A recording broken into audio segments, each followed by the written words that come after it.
Friends, ప్రపంచంలోనే అత్యంత క్రూర నియంతల్లో ఒకరు హిట్లర్. ఇతను చేసిన దురాగతాలు అన్నీ ఇన్ని కావు. రెండో ప్రపంచ యుద్ధంలో జాతి వివక్షత పేరుతో 60 లక్షలకు మందికి పైగా యూదులను అత్యంత కిరాతకంగా చంపిన ఓ యూదు కుటుంబానికి సంబంధించి ఒక 15 ఏళ్ల పాప గురించి ఈ వీడియో చాలా ఇంట్రెస్టింగ్ ఉంటుంది. చివరి వరకు చూడండి ఫ్రెండ్స్. అలాగే ఈ వీడియోకి లైక్ చేసి మన ఛానల్ను సబ్స్క్రైబ్ చేసుకోండి. అన్నే ఫ్రాంక్ జర్మనీలోని ఫ్రాంక్ఫర్ట్లో 1929 జూన్ 12వ తేదీన ఓ ధనిక యూదు కుటుంబంలో జన్మించింది. ఆమె 4 ఏళ్ల బాల్యం చాలా సాదాసీదాగా సంతోషంగా గడిపింది. 1933లో హిట్లర్ జర్మనీకి ఛాన్సలర్ అయిన తర్వాత జాతి వివక్షత చూపించడం ప్రారంభించాడు. నాజీ సైనిక దళాలు యూదుల మీద దాడులు చేయడం మొదలుపెట్టారు.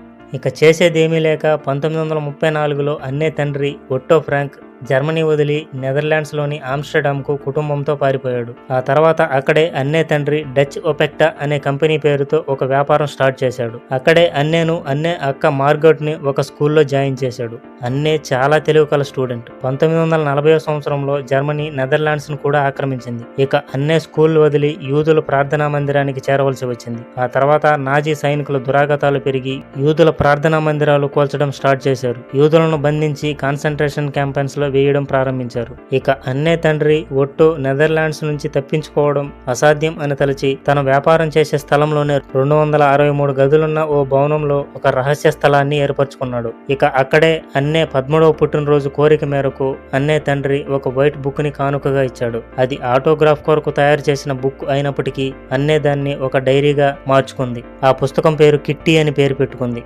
ఆమె స్నేహితులకు ఉత్తరాలు రాస్తున్నట్టు ఆ డైరీని రాయడం ప్రారంభించింది. అందులో ఆమె చుట్టుపక్కల ప్రదేశాలు, అందులో యూదులు ఎదుర్కొంటున్న ఇబ్బందులు, వారి పరిస్థితులు రాయడం మొదలుపెట్టింది. మొదట్లో అన్నేకు రహస్య జీవనం అనేది ఆనందంగానే అనిపించిన నెలలు గడిచేసరికి అది ఒక జైలు జీవితంలాగా అనిపించింది. అక్కడ వారికి 25 నెలలకు పైగా గడిచిపోయాయి. వారికి కావలసిన నిత్యావసర వస్తువులన్నీ అన్నే తండ్రి ఒట్టోకు బాగా దగ్గర స్నేహితులైనటువంటి 4 వ్యక్తులు అందించేవారు. ఇక అన్నే కూడా ఖాళీగా కూర్చోక చదవడం మొదలుపెట్టింది. మొదట్లో అన్నే చిన్న చిన్న కథలు, కల్పిత గాథలు, వ్యాసాలు రాయడమే కాక నవలలు కూడా రాయడం మొదలుపెట్టింది. ఇక కొద్ది రోజులు గడిచాక యుద్ధం అయిపోతుంది. ఆ తర్వాత స్వేచ్ఛగా బయట ప్రపంచానికి వెళ్లి ఒక మంచి రచయిత కావాలన్నదే అన్నే కోరిక. ఇలా వయసుకు మించిన ఆలోచనలతో దుర్భర జీవితం గడుపుతూ మంచి రోజుల కోసం ఎదురు చూస్తున్న అన్నేకి అదృష్టం అడ్డం తిరిగింది.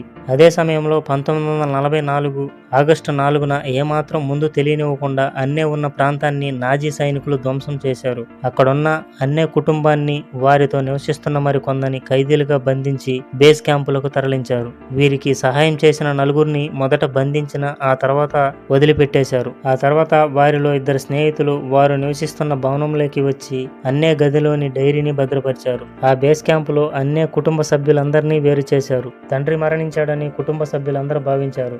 ఆ తర్వాత 1945 మార్చిలో అన్నేను తన అక్క మార్గోట్ని జర్మనీలోని బెర్జిన్ బెల్సన్ అనే కాన్సంట్రేషన్ స్థావరానికి మార్చారు. అక్కడ తీవ్రమైన ఆహార కొరత, నీటి కొరత ఉన్నందున అన్నేకు టైఫాయిడ్ సోకింది. మొదట అన్నే అక్క, ఆ తర్వాత అన్నే ఫ్రాంక్ ఆమె 15 సంవత్సరాల వయసులో చనిపోయింది. ఆ తర్వాత యుద్ధం అనంతరం ఒట్టో నెదర్లాండ్కు తిరిగి వచ్చి భార్య పిల్లల కోసం ప్రకటన చేశాడు. అక్కడున్న ప్రజలు ఒట్టోకి తన భార్య బిడ్డల మరణ వార్తను అందజేశారు. ఆ డైరీని భద్రపరిచిన అతని స్నేహితుడు ఒట్టోకి అందజేశాడు. ఆ డైరీని చదివిన ఒట్టో కన్నీటి పర్యంతమయ్యాడు. మొదట దాని ప్రచురణకి నోచుకొని తన తండ్రి ఆమె డైరీలో రాసుకున్న తన కోరికను గమనించి 1947లో దాన్ని ప్రచురించారు. ఆ తర్వాత ఇది 67 భాషలకు పైగా అనువదించి ప్రపంచంలోనే ఎక్కువ మందిని చదివించిన బుక్కుగా ఇది చరిత్ర పుటల్లో నిలిచిపోయింది.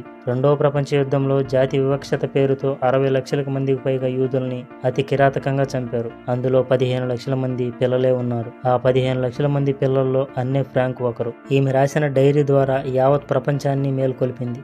ఓకే ఫ్రెండ్స్, ఈ వీడియో మీకు ఎలా అనిపించిందో కింద కామెంట్ బాక్స్లో చెప్పండి. అలాగే ఈ వీడియోకి లైక్ చేసి మన ఛానల్ను సబ్స్క్రైబ్ చేసుకుని కింద గంట సింబల్ను యాక్టివేట్లో పెట్టుకోండి. Thank you for watching.